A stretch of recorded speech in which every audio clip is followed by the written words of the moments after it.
를 보니까 할렐루야로 인사를 많이 했는데 이번 성탄절에는 임마누엘 이렇게 인사를 합시다 라고 하는 그런 글을 읽어봤습니다. 우리 다 같이 한번 옆 사람하고 인사하겠습니다. 임마누엘, 임마누엘. 하나님이 우리와 함께 계시다, 그런 뜻입니다. 예수님의 별명입니다. 이 시간에는 성탄의 현재적 의미라는 말씀의 제목으로 말씀을 상고하려고 합니다. 성탄이 신비로운 것은 하나님께서 사람의 몸을 입으시고 친히 이 땅에 오셨다는 것입니다.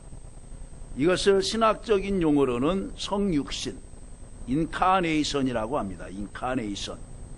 이것은 하나님의 본체이신 삼위일체의 제2 되신 성자께서 인간이 되셨다는 것입니다.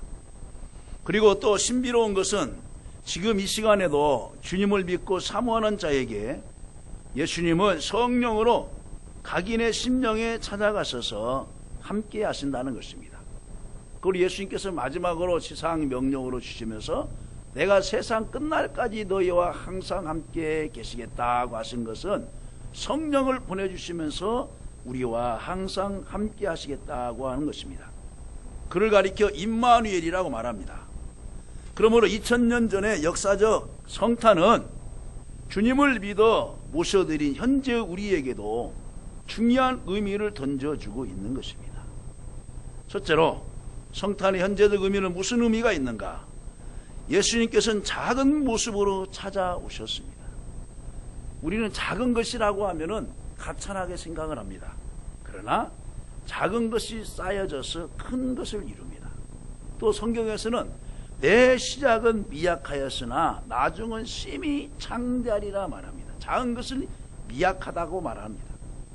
겨자씨가 너무나도 작은 씨입니다. 우리나라 들깨보다도 작습니다. 들깨 알마. 그런데 이것이 땅에 떨어져서 이제 새싹이 나고 자라면은 나무처럼 큽니다. 2m 이상까지 잘라요. 근데 그곳에는 새가 깃들여서 집을 짓고 둥지를 들고 또 지나가던 나그네가 그곳에 가서 그늘을 이제 벗삼아서 잠시 쉬었다가 휴식하고 갈 수 있을 정도로 나무가 크게 되는 것입니다. 마태복음 1장 21절에 아들 낳으리니 이름을 예수라 했습니다. 아기 예수로 오셨습니다. 예수님은 왕관을 쓰시고 빛나는 백마를 타고 하늘의 천군 천사를 거느리고 오시지 않았어요. 가장 가난한 가정, 또 예수님 당시에 알려지지 않았던 베들레헴 그 마국간, 아기의 모습으로 작게 오셨습니다. 그것도 모르는 사람들은 예수님이 크게 오시는 줄 알고 예수님을 배척을 했습니다. 아니야, 우리가 맞이할 유대인의 왕 이스라엘 왕은 예루살렘에서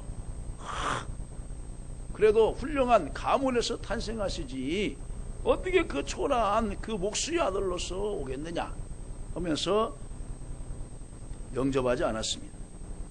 또한 예수를 믿는다 하면서도 무슨 요란한 체험이 없다고 나에게는 오시지 않다고 실망하는 사람들이 있습니다. 예수를 믿으면서 어떤 큰 기적이 있어야만이 정말 하나님을 만난 것처럼 생각하는 사람도 있습니다.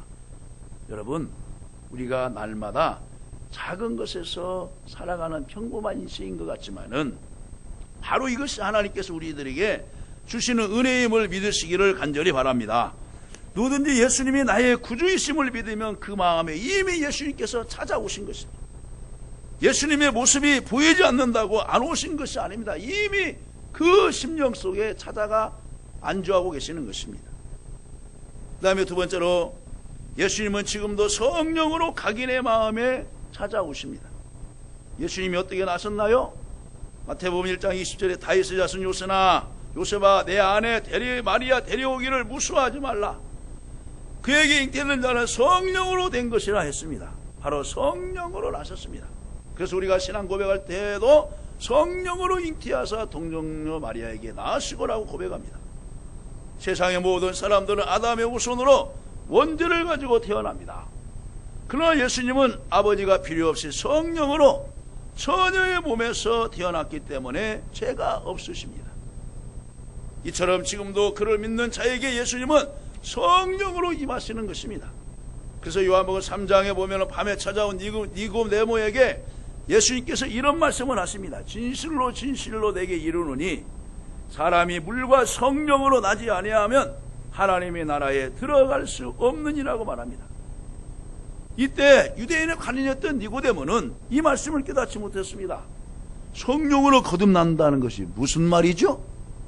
그래서 예수님이 하나님이 보내신 자 예수를 주로 믿는 것이 성령으로 거듭나는 길임을 알려주셨습니다.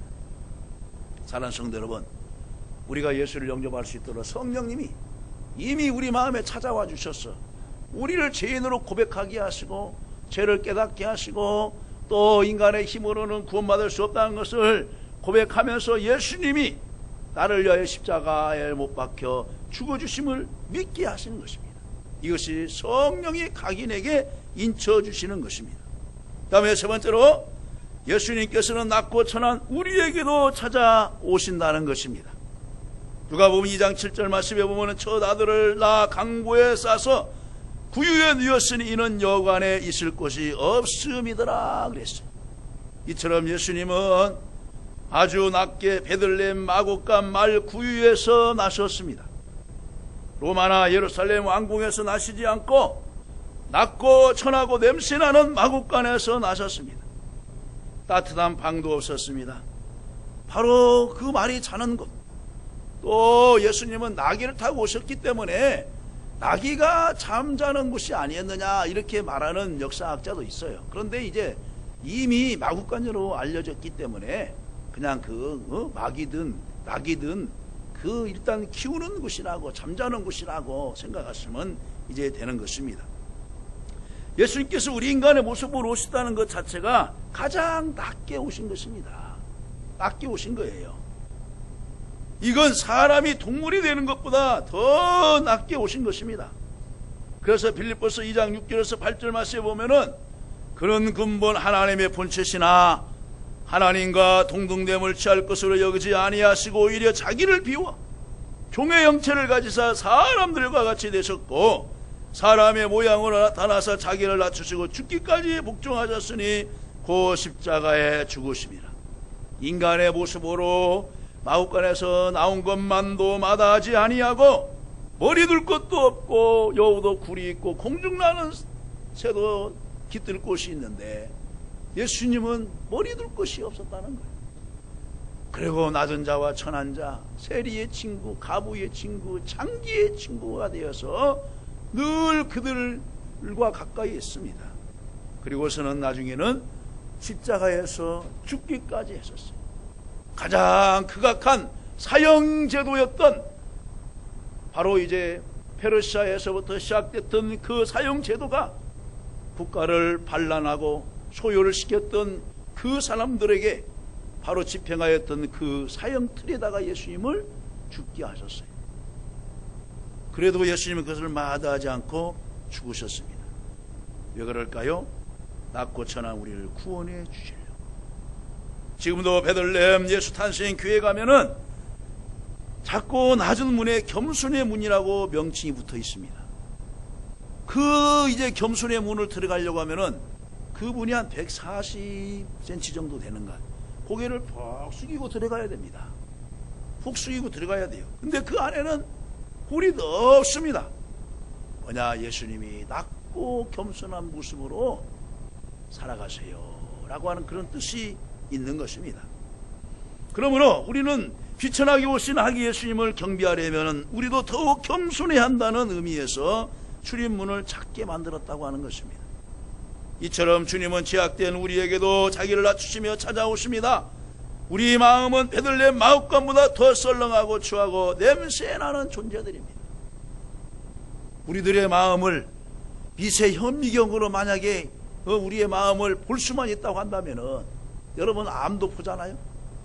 우리의 모든 피만 한 방울만 이제 헌혈을 하고 빼면은 거기에서 무슨 병이 있는지도 다 분석을 하잖아요. 우리의 마음을 좀 분석할 수 있다고 한다면은 정말로 부끄러울 것입니다. 우리의 마음을 그냥 가슴 사진 찍는 것처럼, 초음파 찍는 것처럼, 만약에 우리 마음을 찍을 수 있는 어떤 기기가 발견되었다고 한다면은 정말로 우리 모습은 하나님 보시기에 너무나 부끄러워요. 반대로 나는 예수가 필요 없어, 나는 내 힘으로 살아갈 거야 하는 사람에게는 오시지 않습니다.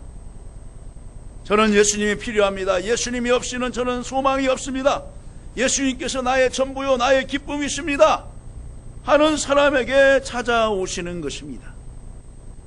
우리가 예수를 믿는다면서도 이런 겸손과 천폭적인 마음이 없다면 주님의 임재를 체험할 수 없습니다.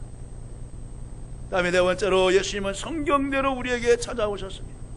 오늘 본문 말씀에 보면 이사야 선지자가 예수님 오시기 전 BC 700년 전에 예언을 하신 것입니다. 그러므로 주께서 친히 징조를 너에게 주실 것이라.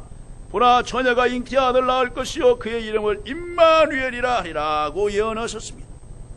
동정녀, 즉 처녀의 몸, 즉 여자의 후손으로 나실 것에 대해서는 창세기에 이미 예언된 말씀입니다. 원시복음이라고 하는 창세기 3장 15절 말씀에 내가 너로 여자와 원수가 되게 하고 내 후손도 여자의 후손과 원수가 되게 하리니 여자의 후손은 내 머리를 상하게 할 것이요 너는 그의 발꿈치를 상하게 할 것이라 하고 말하고 있습니다. 세상에는 남자의 후손만 있지 여자의 후손은 없습니다. 그 외에도 베들레헴에서 나리라 그랬습니다. 다윗의 자손으로 나리라, 애굽으로 피난하리라, 베들레헴 아이들이 죽음을 당하리라 등등 예수님에 대한 예언이 수백 번 기록되어 있습니다. 이처럼 우리들에게도 성경대로 오십니다. 내가 구름을 타고 간 대로 다시 오리라. 예수님은 말씀하면 그대로 오시는 분입니다. 그대로 성취하신 분이심을 믿으시기를 간절히 바랍니다. 그러므로 우리는 성경대로 믿어야 되는 것입니다. 성경이 예수님이 나의 구주라고 말씀하시니까 오직 예수만 믿어야 되는 것입니다. 로마서 10장 9절 말씀에 내가 만일 내 입으로 예수를 주로 시인하며 또 하나님께서 그를 죽은 자 가운데서 살리신 것을 내 마음에 믿으면 구원을 받으리라 말씀했습니다. 성경대로 오신 예수님은 성경대로 믿는 자에게 찾아오시는 것입니다. 마지막으로 예수님은 자기를 믿고 사모하는 자에게 찾아옵니다. 오늘도 차 운행하는데 수송동이 진포로 가요. 차 때문에 얼마나 늦어지는지. 그러면서 그랬어요. 오늘은 교회 차량이나 안면 차량들이 다 나왔나. 거리마다 막 무슨 밭길으로 나오는지 아니면은 외식으로 나오는지 막 시내가 막 복잡해요.